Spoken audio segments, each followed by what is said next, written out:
Ito. Ayoko na uli. Oh, shucks! Ate Twin!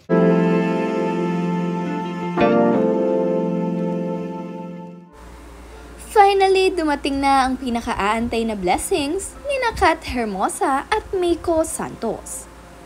Bago ang lahat, huwag niyong kalimutang mag-subscribe at pindutin ang notification bell para maging updated sa ating mga susunod na videos. Ba't nakandilim dyan? Hello! Buntis ba? Ano, sasabihin na natin? What's going on? Tell us now! Si Oyo, ba't hindi ko nakikita? What are we gonna do? Ano, game? Tell us! Game! Wait lang. Tell us! Wait lang. Ano?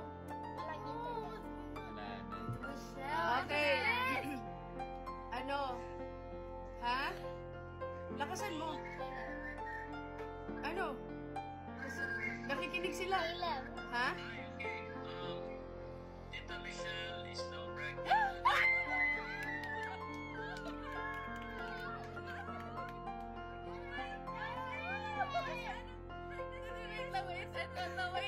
Wait.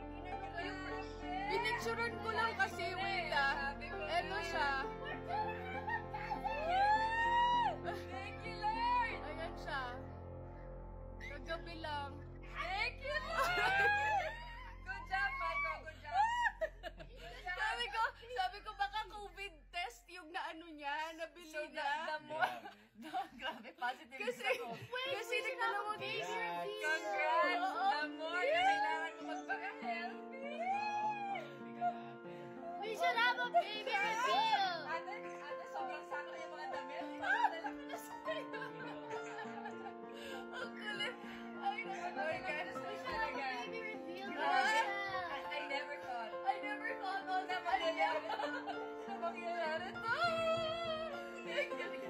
Binidyo ko namin papanood kasi yung mga reaction. Tita Michelle, there's a baby inside. It's not just boo-boo. It's not just boo-boo. There's a baby. Grabe, Ayan. mangyayari. Yun lang lang. Yes. Bye. Bye. Mo, baby natin. Okay. Bye. Bye, Marco.